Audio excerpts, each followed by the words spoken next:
Hi, today on Frequency with Sanya, we have Peggy Liu, chairman of JUCCCE. It's a joint US-China collaboration on clean energy. And one of your goals for so many years working, started in 2007, isn't it? Is for China to become a green leader instead of polluter.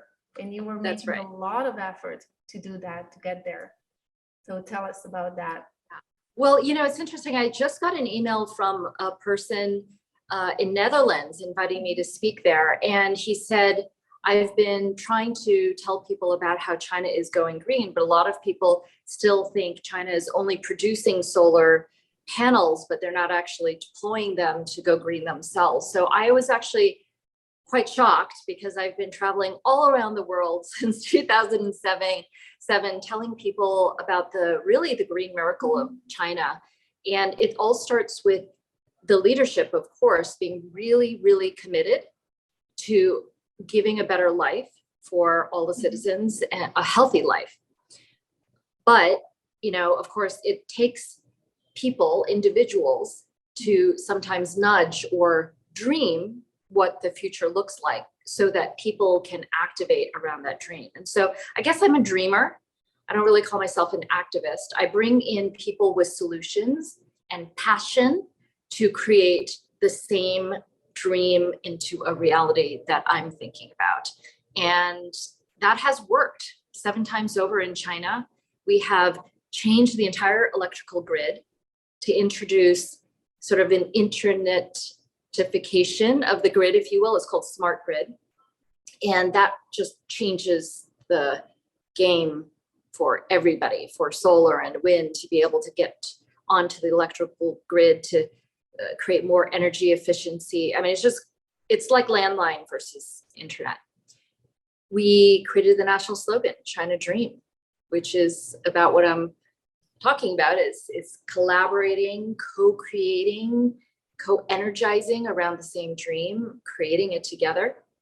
We taught 1,000 mayors how to build cities, eco cities.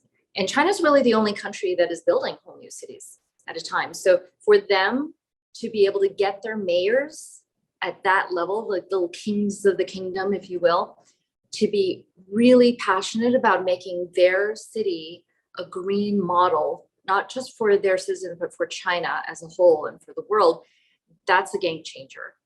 We changed the lighting codes from incandescents to energy efficient lighting. So now China's the leader in LEDs. China's the leader in smart grid. China's the leader in clean energy, which really was catalyzed in part by the launch of my organization, Joint US-China Collaboration on Clean Energy, out of the first public dialogues between the two countries on that subject. It is easy now, but you started everything from scratch. From scratch. I know how to teach people from that type of change, you know, like you brought speakers to talk for, you know, the governmental officials and the mayors, start to explaining them things, give them more information. It was a lot of work. Well, first of all, yes, it was a lot of work, but I like to joke that because I went to MIT for school for electrical engineering and computer science, honestly, that was so hard that every job since then, I feel like has been easier. So I think I was trained during college with a discipline. And honestly, when you start to see the change that you're aiming for take root and you feel the excitement of people as you're creating that sense of accomplishment at a society scale, honestly, that dopamine hit is very addictive. I think anybody can tell you about that who's into happiness and depression and things like that. So making change is actually very addictive. You also mentioned in one of the interviews that China is not a communist country, how people are perceiving. It's more a multinational corporation with the CEO, with the chairman, with the managers, you know, there's like the total different system that is actually working there. So if you can more explain a little bit. I think people, when they hear China and communism, they think of either two things. One, they think of Russian communism, which is where they sort of adopted the original tenets of the modern day China, but it's evolved so much and it continues to evolve. Honestly, every month there's new policies and new governance. So the one is people think about Russian communism, and it's nothing like Russian communism. The private sector is thriving. There are, I think, more unicorns, more billionaires in China now than anywhere else in the world. Okay, so private enterprise is fully thriving in China and is going to do even better. The second way people think about China superficially is as an autocracy or a dictatorship. But it's nothing like, I don't know, Argentina or, God forbid, North Korea. Xi Jinping is essentially a very strong patriarch, a grandfather of like a Texan family, if you will. I'm thinking, dynasty. But it's also like the strong CEO of IBM back in the day, in the 1980s when IBM was really the only game in town, or Cisco or GE or, any large multinational corporation, Siemens, BASF. Those companies have to have, strong leadership with strong conviction. Paul Pullman, when he was the CEO of Unilever, did that. So number one, you have to have somebody who is the center of a tornado, a whirlwind, a vortex of change. That person's dream and vision of the future has to be so strong, and they have to be so passionate that it just magnetizes every other person as a particle spinning the same way in this tornado. And so Xi Jinping is sort of like a CEO, right? You have a board, you have a state council. That state council has international advisors from all over the world. You have local branch department heads, the mayors, the party secretaries of each province, of each district. And so, if you look at how companies are run with success metrics, China has a 5-year plan with numbers. And by hook or by crook, everybody's got to have a plan. So there's the central plan, then everybody has to figure out how they're going to do their part. In Hawaii, where I am now, they call it a kuleana, their part in the greater good. So you have to just sort of figure out what you're passionate about and how you can contribute. And they add up all the numbers to make sure that the national numbers for the 5-year plan works, that they succeed. And so far they've been able to do that. So I personally feel, because, I did grow up in the era of IBM. My dad was a VP there. He was there for 20 years. I worked for McKinsey, another really strong globally led company. So I understand the positive ability of strong leadership to affect change faster for collective good.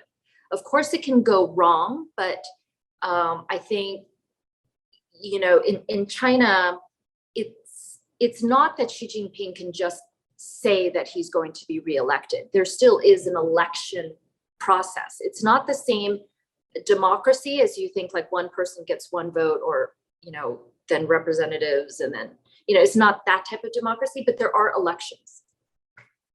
Also, they're very well trained. Like they have a PhD in economics, the governmental officials, they have additional trainings, like they're learning about these things. They also have like in corporations performance indexes, they have to, it's totally different mindset and a different structure. Exactly. I think very few people understand how the Chinese government works. They're really engineers, civil engineers, now more and more economists, but they think systematically, and they actually have mandatory training. So every year they have to take a minimum of 12 days of training through this set of 8, or now 7 academies, 3 of which I taught at. And so the new policies get trickled down at scale through the country through this mandatory training. And then everybody has now 360 management performance reviews. That's incredible, right? So it's not just top-down hierarchy anymore. The bottom can also affect how you get promoted. Are you going to go from a mayor of small village to a bigger city. So it's really interesting. China has evolved so dramatically since I landed there in 2004, mainland China.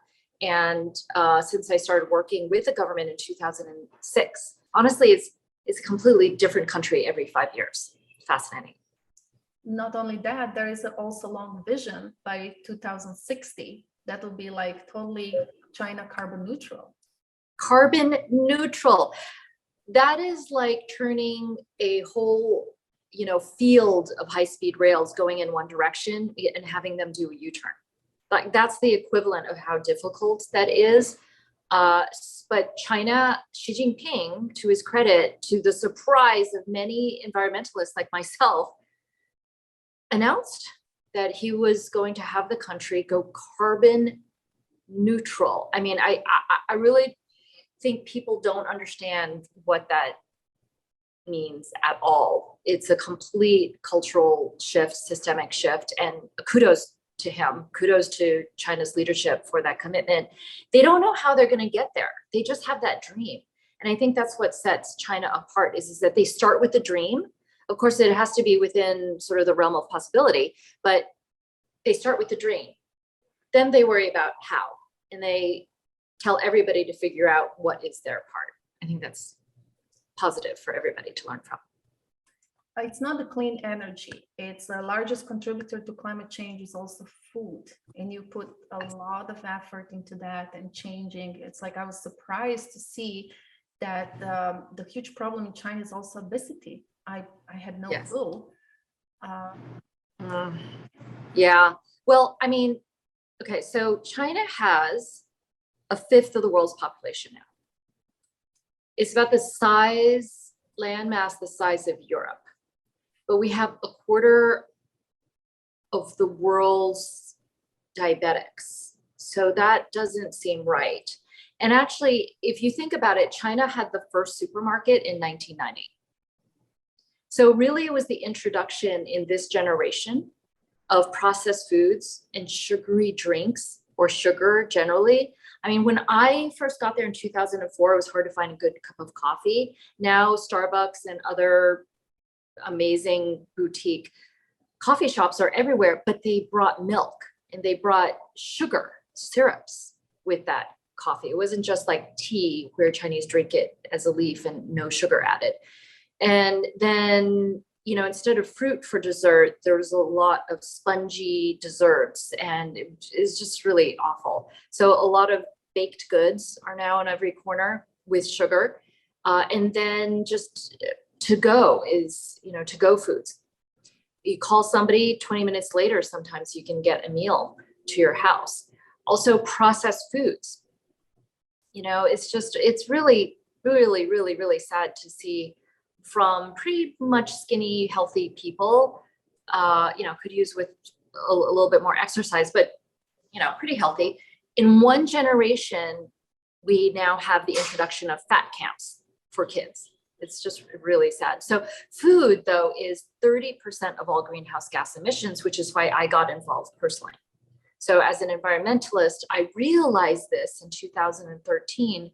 And I realized that nobody in the food system across all the different silos, from farmers to sustainability experts to nutritionists to teachers to parents, they weren't coordinating and talking about how do we change the food system so it doesn't dry out the soil, doesn't kill the soil, doesn't chop down the trees. We don't waste a third of food globally that turns into methane. We don't chop down a third of our tropical forests in the world for commodity grains to feed animals or for palm oil from Brazil and Indonesia. It's just really, really, really sad. So we started Food Heroes, which is cartoons, games, fun, 5-year-olds, 6-year-olds, 7-year-olds, before their dietary habits really get set. We want to teach them how to eat a rainbow every day, plant-rich diet, and then every part of nature can be reborn. So no food waste. So no food waste, plant-rich diet, the two single biggest ways that we can curb climate change. What you eat makes a difference. Different approach to food, kids, and to thank the food that they're receiving. Yeah. To really have a relationship with food versus just pick it up with some plastic wrapped styrofoam boarded meat, right? Where you don't know where it comes from. But instead, you have to have a relationship to thank the food, thank the sun, thank the fresh water that fed the trees, thank the farmers, thank the truckers, thank the grocery store workers. All of these people helped you create the apple or the rice or, the bento box or the curry dish or, what have you in front of you on your table. It's so much more love that has come together to share this healthy bit of nutrition for you. So we should give love back. Share food is share love. What is your favorite food? Well, it depends on where I am. So I think that's another thing. People really have started to think, oh, raspberries and strawberries and mangoes and whatever, they're just everywhere all the time. But really, depending on the season, depending on where I am, then I appreciate different things. So yesterday I was just at a food market, the largest one in Honolulu, Oahu, Hawaii, and I bought 8 papayas. They're still green, but I'm going to wait for them to ripen and I'm going to eat them. And they're so sweet, naturally sweet, and so just like the texture is so perfect. I really can just eat papayas all the time with a little squeeze of green lime. You're an electrical engineer and you have a computer science major in MIT, and you also were traditionally you were doing Qigong, which is a special technique that teaches that everything is energy. So you're basically putting like science and spirituality together in everything what you do. Also the modern technology with tradition. Yes. Well, so Qigong, so Qigong, sometimes spelled Chigong. Qigong, okay. Yeah, there's different lineages, and I come from a very specific lineage. I'm the 20th generation practitioner of South Shaolin Temple Inner Energy One Finger Zen Qigong practice. And this was something that was brought by Bodhidharma from the India Nepal region many generations ago, obviously 20 generations ago. And he realized that the monks in China were too malnutrition, too weak, no energy to meditate, to sit, to meditate. And so he went for several months in a cave, and he came down with this new form of practice to raise people's inner energy. So it's like your body is the battery, and you can raise the level of fuel in your battery, stored in your battery, instead of expend it when you exercise. So it's very, very unique. And it actually was practiced in secret till my generation, when my grandmaster's generation, when he came from mainland China to the US and then taught people like me. So I've been practicing this for over 30 years. And I'm not the best student, but I do demo this. And it's very unique because you can feel energy between people that is magnetic and a little bit electrical. So electromagnetic, which is really honestly, the entire universe is just made out of energy. And it's made out of dips and peaks of magnetic permeability is what they call it. And so Qigong allows you to pressurize the magnetic fields, if you will. So imagine if you're a magnet and Sonia, you're a magnet, right? I can like repel you, or I can attract you just like a magnet from a distance. That's the practice, actually. And so Kung Fu Panda, if you will. But you're implementing that into everyday life, in your work. Also. Yeah. Well, what I realized is only recently, actually, since 2017, I realized that being able to sense everything as energy and that everything is actually connected, whether or not I know the neighbor next door or not, I'm part of the same energy field. And so I subconsciously did all my sales meetings. I run my organizations. I make my decisions based on just sort of the feeling, the sense of what is attracting me. And I call this like sensing alignment or misalignment. And so on a very practical level, I'm able to run an organization, a volunteer organization, the term now is called Agile Governance, right? I'm able to help government, regional or national, central, federal governments figure out how do you actually create agile governments to move, to create policies, to bring in more unexpected people, to what I call bring in a better future faster at warp speed even. So my belief based on my work changing China 7 times over, when I look back, every single one of them had a tipping point of irrevocable change within 3 years, 2.5 to 3 years. So my theory is that if you act like a tornado, right, the center of a storm of a tornado, and you magnetize people into the tornado with your heart, with your dream, with your passion, actually you can jump through this vortex like Dorothy did from Kansas to Oz within 2.5 to 3 years. So that's actually why I am in Hawaii now, working with the sovereign nation of Hawaii to help them move past the former roadblocks, the trauma that's sort of epigenetic through generational trauma, to move forward into their future, to envisioning that, to bring in innovative solutions, to be a solution provider for the rest of Hawaii, for the rest of the world, and just sort of zoom into Oz within 3 years. So wish me luck with that. I wish you luck with that. That's awesome. There's one thing that personally worries me, like I'm thinking about it for a while, is like the growth of technology can maybe eventually interfere with our energy field sometime in the future, like how we can balance that for something like that did not happen. Yeah, I think a lot of people worry about like 5G. I mean, we should be worried about Wi-Fi, honestly. Like I live in a 29th floor of a 30-story apartment, and every single apartment has a Wi-Fi network, right? We should be worried about, I mean, honestly, we should be worried about man-made development, period, right? The jet fuel just leaked last year into Red Hill in Oahu, polluting all the aquifers. That's energy as well. So I think it's really important to understand that we are energetic beings and that we need to constantly clear our energy fields. And energy can be the food that you eat.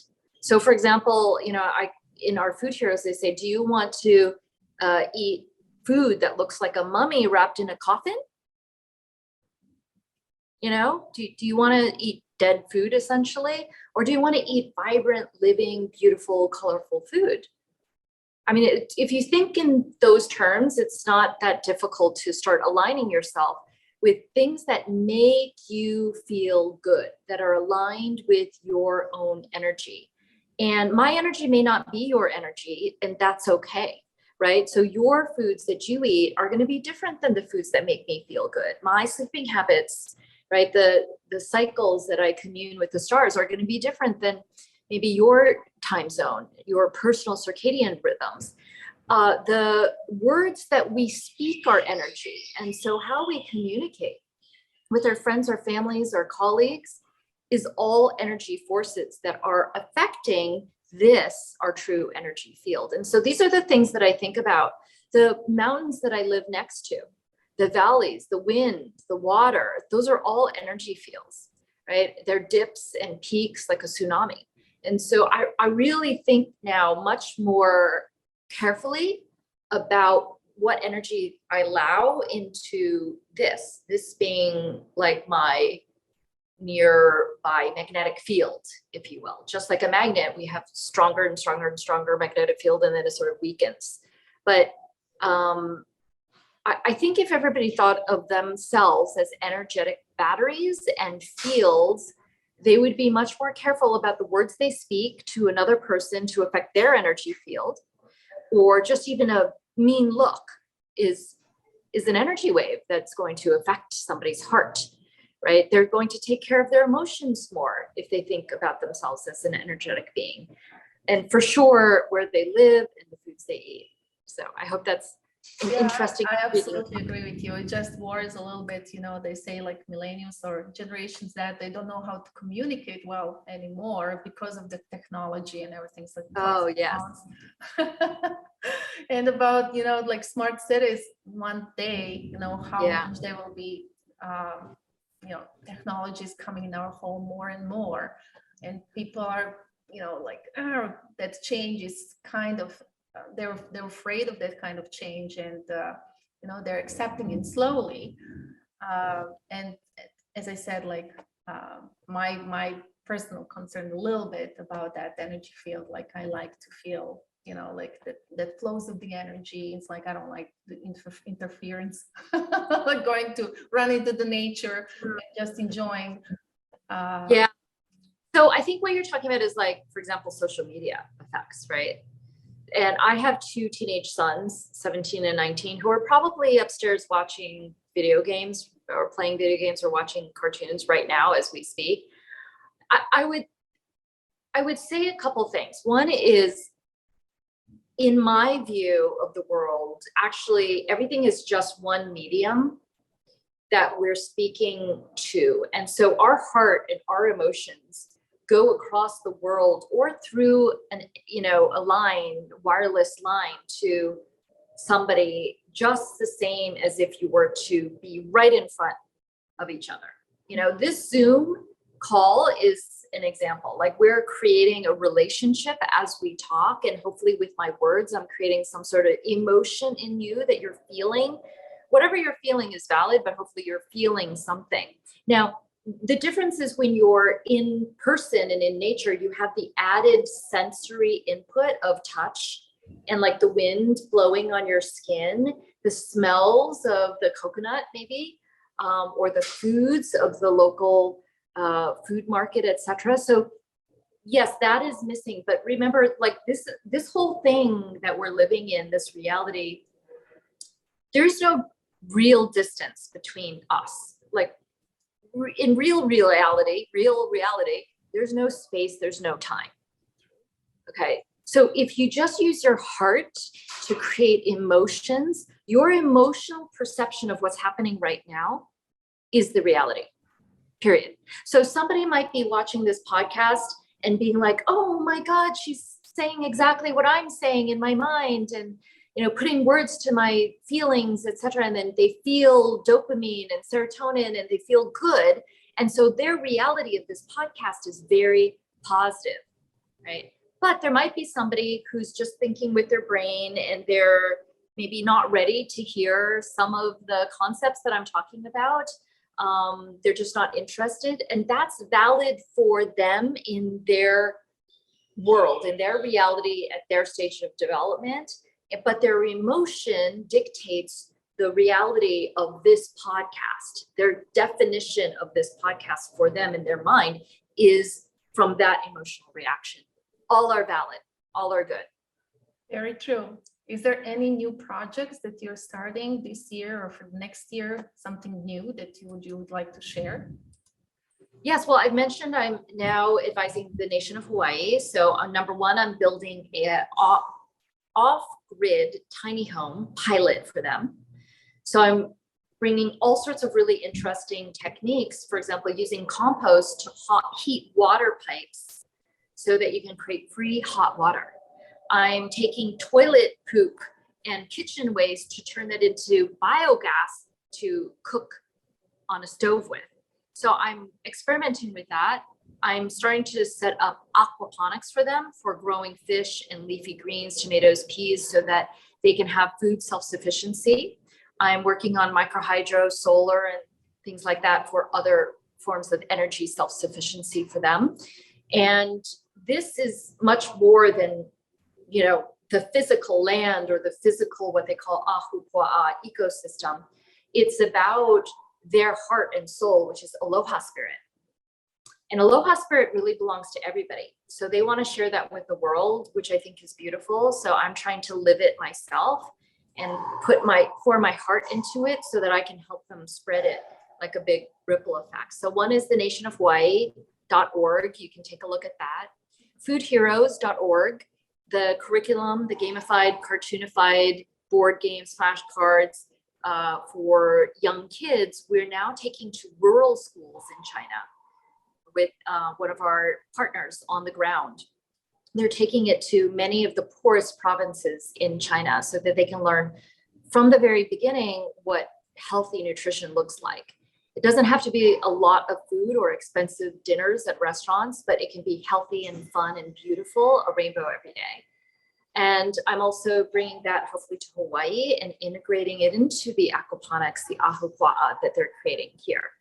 And more exciting, on July 22nd, 23rd, I'm going to Portugal, and I'll be hosting Concert for Earth with Pitbull and Queen and Black Eyed Peas and Stone Temple Pilots and Bush and so forth. And we're celebrating rock stars of conservation like me. And I'm helping select the conservationists this year. And on behind the scenes, I'll be giving the backstage access on hopefully TikTok, Instagram, Facebook. I'll see how well I do with juggling all that social media, but I want to give people backstage access to the concerts, to the conservationists that are there in person. 6 of us will be in person, and then the rest will be sending videos that we can watch in between acts. And then hopefully we'll hang out with people like Will.i.am and get their views on conservation and the earth and balance and harmony. So I'm doing that. I generally speaking, I advise a lot of companies, or I'm on the boards of a lot of companies. I advise governments. I'm a public speaker. I'm writing a book on tornado leadership so that you can get this 12-stage, what I'm telling you about how to bring in a better future faster for a collective, whether it's your family or neighborhood, a community or a country. You can change the world just starting with your dream and launching a tornado, spinning it faster, and then helping people leap through that vortex into the better future faster. So those are just some of the things that I'm doing. And you can follow me on Shanghai Peggy at most social media. I blog right now mostly on Facebook, but I'm trying to move to, the cool, hip, young Instagram and TikTok platforms. So hopefully I'll see you there. This is awesome. Thank you so much. Thank you, Sonia, for having me in our podcast. Thank you.